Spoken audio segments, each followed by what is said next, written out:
Hey guys, welcome back to the channel, and today we've got another treat for you. You remember on my last video we talked about our first fly-in at the Telfair Wheeler Airport. We had a lot of fun, the community loved it, all the pilots loved it, and we had a great turnout. If you remember in that video towards the end, I'll post a link up here.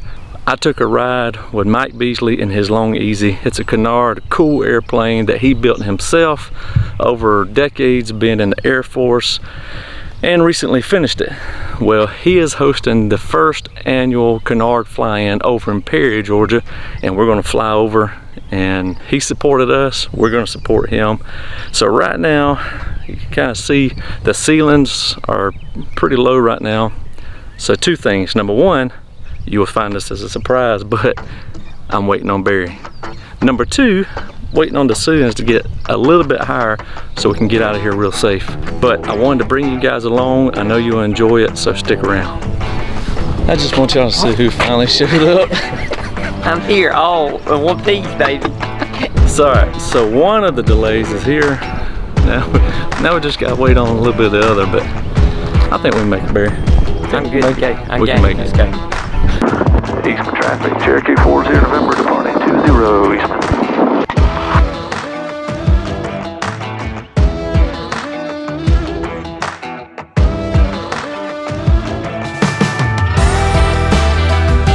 Alright, Brian, I'm over 341. I'm actually over, that looks like it. No, definitely not County Soccer. I'm on 341 now. What's your location? Alright, we're just north of 341. We put in direct up here. I got you inside. Oh, that's a scary feeling. I don't see you. I know. Probably about 45 off your right wing, I believe. Headed straight at you. This is what they felt like back in the day in the war. Is he behind us or is Hey. Hey, friendly fire, don't kill us. Yeah, friendly fire, Daniel. Don't be shooting at us. If y'all have been sitting on the fence, I always preach to y'all about getting your pilot's license. If you are on the fence and you have not started getting your flight training under your belt yet, what are you waiting on? Barry, it ain't nothing better than having your pilot's license. Hey, it's not hard to get. It's just, and it's worth every dime, every single time. That's exactly right. Every dime, every time. Yeah, that's our next t-shirt slogan. Yeah, that's right. Yep. He's getting close because my headset just gave me a traffic alert. He's at our 5 o'clock, same altitude. There he is, right here. Oh, cool. Told you I'd catch you. You did.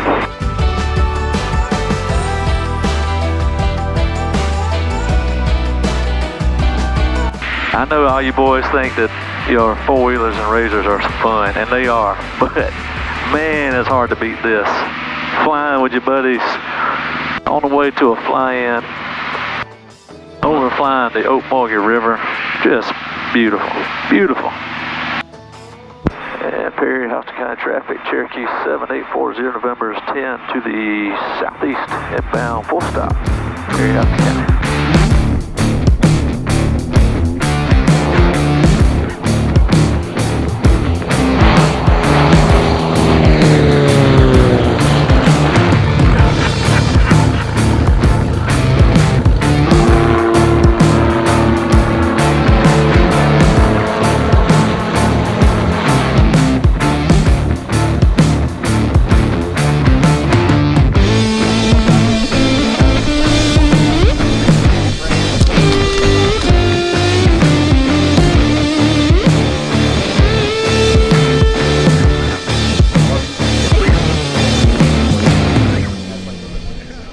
We finally got out here to the weather was messing us up this morning. Not a ton of people were coming in, but now that the clouds have scattered out, we have had a great turnout for Mike's fly-in. I'll try to get you a couple shots of these Canards right here. But man, they're looking good.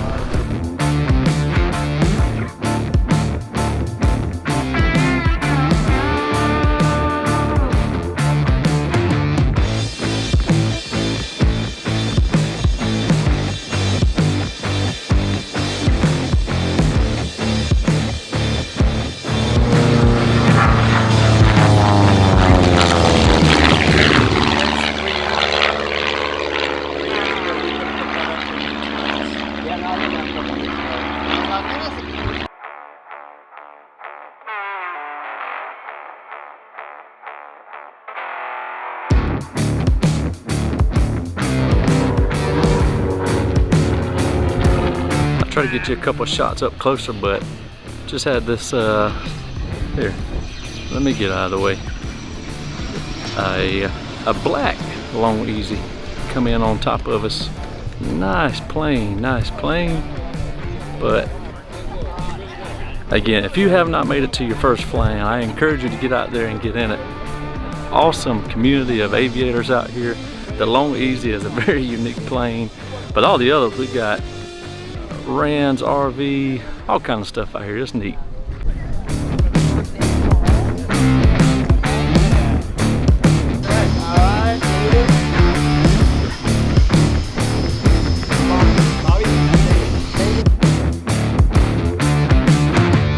Here with Mike Beasley. You remember from the McRae flying video where Mike gave me the pass around McRae and the Long-EZ. It was the highlight of the fly-in.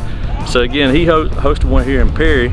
This is the Long-EZ, and he's gonna give us a quick walk around about it. So tell us about your plane. Okay, so the Rutan Long-EZ is, we call it Rutan Long-EZ because it takes a long time to build and it ain't easy, not really. But it took me about 19 years to build it, and but it's flying now and it's a ball to fly. So it's called a canard. The small wing in the front is basically lifting surface that makes you go up and down. On a conventional aircraft, that is on the back, so we're backwards here, it's on the front here. But what that does is give you natural stall limiting, so it will not enter a full stall on the main wing. The front wing will stall first, so it's really a safety feature of the aircraft. So awesome. So it's tandem. Pilot sits in the front, passenger in the back. I don't have wheel pants on it, but I get about 160 knots cruise right now. When I get the wheel pants on there, we'll be at about 170, 175 knots cruise. So it's a really efficient machine. What I don't have on right now is I have baggage pods that fit under the wing right here, and I can carry 35 pounds aside for baggage there. So, do you want to look in the cockpit real quick? Absolutely. All right. Let's take a look. So we'll turn this on. Okay, so this is the Dynon HDX system. I got dual screen because I'm going to be flying this aircraft to IFR. It gives me all my instrumentation, my moving map. It's kind of dimmed right now because I'm not up at altitude, so I'm not receiving ADS-B data, but it gives me ADS-B weather and traffic, and you see some traffic on the screen right here already showing. It's flying around us.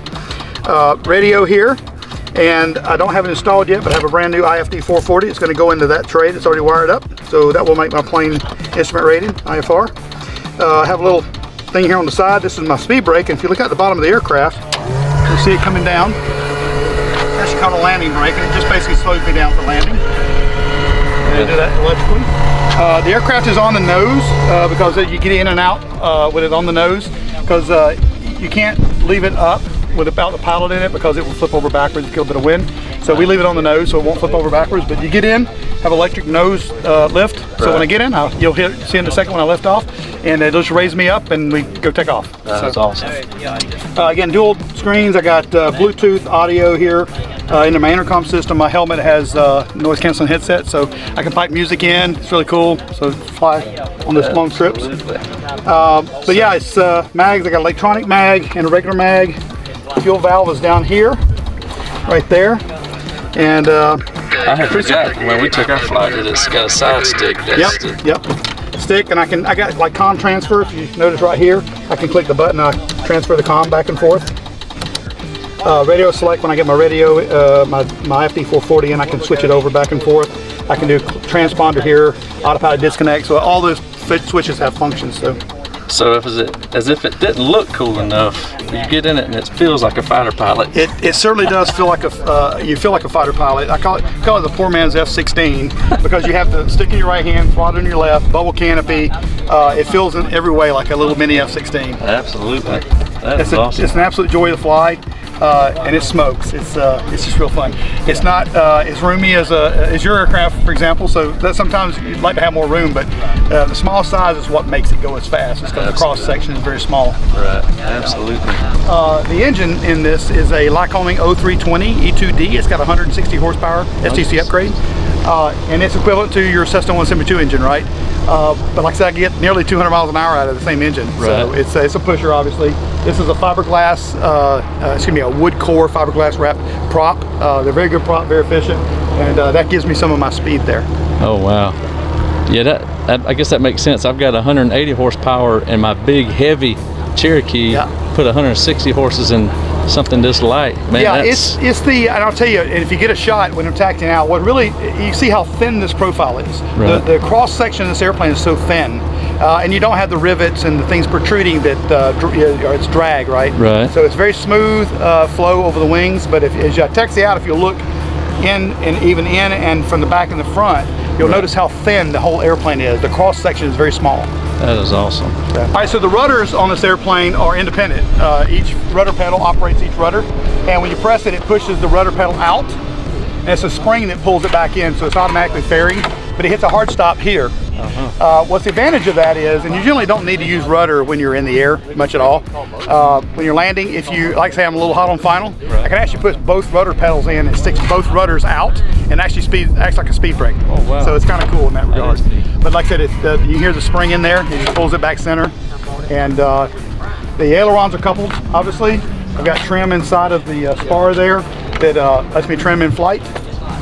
All foam core. This is all solid foam inside of here, cut with a hot wire, and then covered in fiberglass and epoxy. Wow. And then you fill it with a filler and sand it, and that's how you get that real smooth surface for the high speeds. That is awesome. So what I don't think I mentioned before on some of my pre-up when we were flying over here is you actually built this aircraft, right? I did.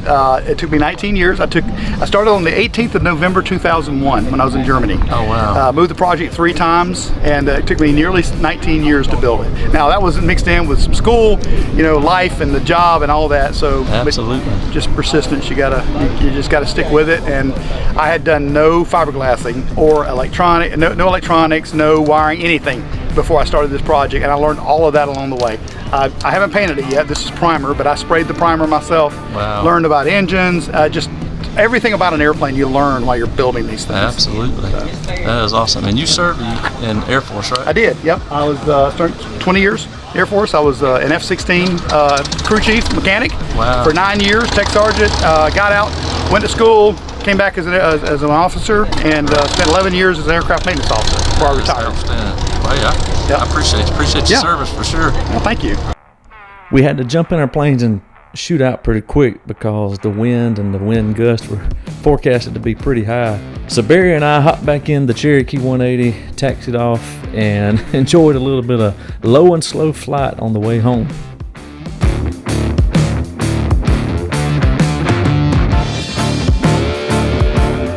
Now the wind made for the ride home to be a bit choppy, and the flight school students got to see us work and earn our landing back at home. But we had a great time, and that's what counts.